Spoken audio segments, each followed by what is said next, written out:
Hey everyone, and welcome back to the channel. Today, we're taking a deep dive into two countries that seem incredibly similar on the surface, but are surprisingly different once you look a little closer. That's right, we're talking about the USA and its friendly neighbor to the north, Canada. You might think we're all about maple syrup and hockey, while our American friends are all about baseball and apple pie, but the differences go way beyond the stereotypes. From how we pay our taxes to what we watch on TV, get ready to discover 10 surprising differences between the United States and Canada. Let's get started. First up, let's talk about something everyone loves: taxes. Okay, maybe not love, but it's a huge part of life. In the US, you often see a price tag, say $10, but when you get to the register, you end up paying more because of sales tax. This tax varies by state and even by city, so the final price is a bit of a surprise. In Canada, it's a bit more straightforward.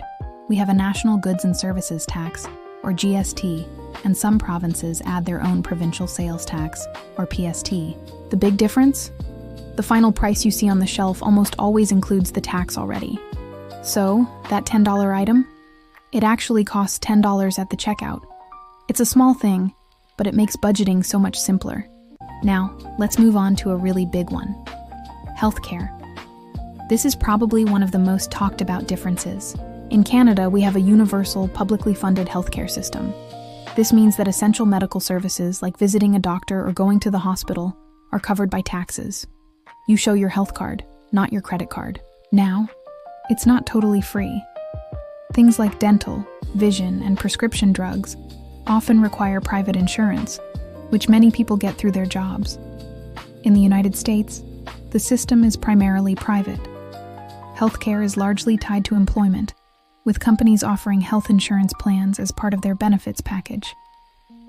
There are government programs like Medicare for seniors and Medicaid for low-income individuals.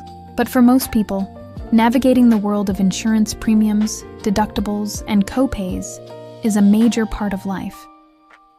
The two systems have their own pros and cons, and it's a constant topic of debate in both countries. Next on our list is education. Both countries have great schools, but the systems have some key distinctions, especially when it comes to higher education. In the United States, you have the Ivy League giants like Harvard and Yale, which are private universities with massive price tags. While there are excellent public state universities too, the idea of a private elite education is very prominent. In Canada, the vast majority of our top universities, like the University of Toronto or McGill, are public institutions. This generally means that tuition fees, while still a significant expense, are considerably lower than their top-tier American counterparts. This makes a university education accessible to a wider range of people without necessarily taking on crippling debt. So while both countries value education, the pathway and the cost can be very different. Let's shift gears to culture, specifically the idea of the melting pot versus the mosaic. The United States has long been described as a melting pot, where immigrants from all over the world come and assimilate into a shared American culture. The emphasis is on becoming one unified American identity. Canada, on the other hand, officially embraces a policy of multiculturalism, often described as a cultural mosaic. The idea here is that immigrants are encouraged to maintain their unique cultural traditions, languages, and identities, creating a society where different cultures exist side by side, like individual tiles in a larger mosaic. You can really see this in cities like Toronto or Vancouver, where different neighborhoods feel like visiting different parts of the world. It's a subtle but fundamental difference in national identity. Okay, here's a difference that can cause some real confusion. Measurement systems. If you're driving from the US into Canada, you'll notice something change pretty quickly. The speed limit signs suddenly jump from 65 to 100. Don't worry, you haven't entered a racetrack.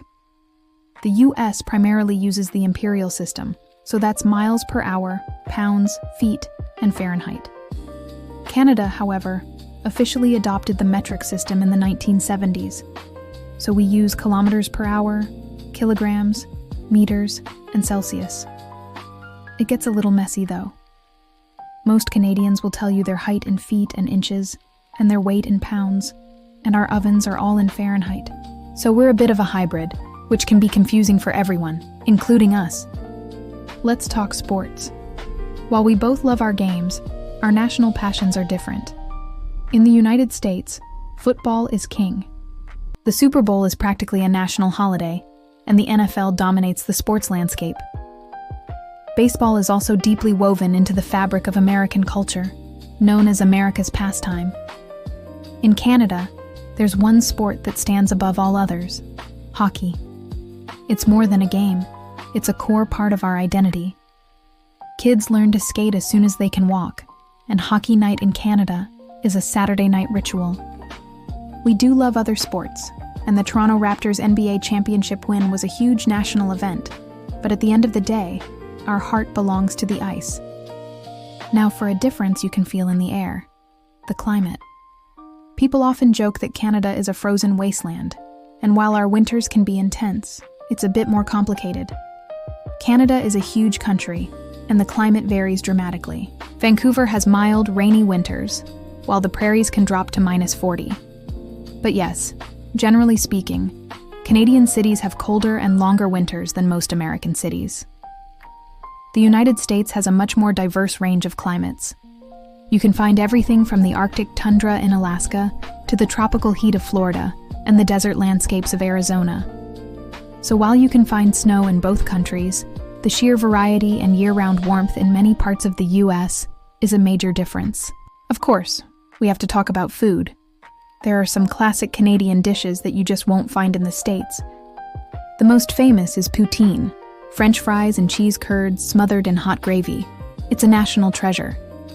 We also have butter tarts, a sweet and gooey pastry, Nanaimo bars, a no-bake chocolatey square, and ketchup-flavored potato chips, which always surprises our American friends. And while the US has its own amazing regional foods, from New England clam chowder to Texas barbecue, there's one thing they do that we find a bit odd: the sheer sweetness of their bread. Many standard packaged breads in the US contain a lot more sugar than their Canadian counterparts, something you notice right away. Let's look at our national symbols. The American bald eagle is a powerful, majestic symbol of freedom and strength. You see it on currency, government seals, and everywhere in between. It's an iconic representation of the nation. Canada's national animal is a bit humbler. It's the beaver. Yes, the beaver. It might seem like a funny choice, but it represents our history. The fur trade, largely built on beaver pelts, was crucial to the exploration and settlement of Canada. The beaver is industrious, a builder, and perfectly adapted to its environment, qualities that Canadians like to see in themselves. So, eagle versus beaver. It says a lot about our different national characters. Finally, let's look at our political systems. The US is a republic with a presidential system. The president is both the head of state and head of government, and is elected separately from the legislature. It's a system of checks and balances between the executive, legislative, and judicial branches. Canada, on the other hand, is a constitutional monarchy with a parliamentary system. Our head of state is technically the British monarch, represented by the Governor-General. But our head of government is the Prime Minister, who is the leader of the party with the most seats in the House of Commons. We don't vote for the Prime Minister directly. We vote for our local member of parliament. It's a fundamentally different way of structuring a government. So there you have it, 10 surprising differences that make our two nations unique. From the money in our pockets to the food on our plates, it just goes to show that even the closest of neighbors can have their own distinct ways of doing things. What other differences have you noticed? Let me know down in the comments. Thanks so much for watching. And if you enjoyed this video, don't forget to like and subscribe for more content. See you in the next one.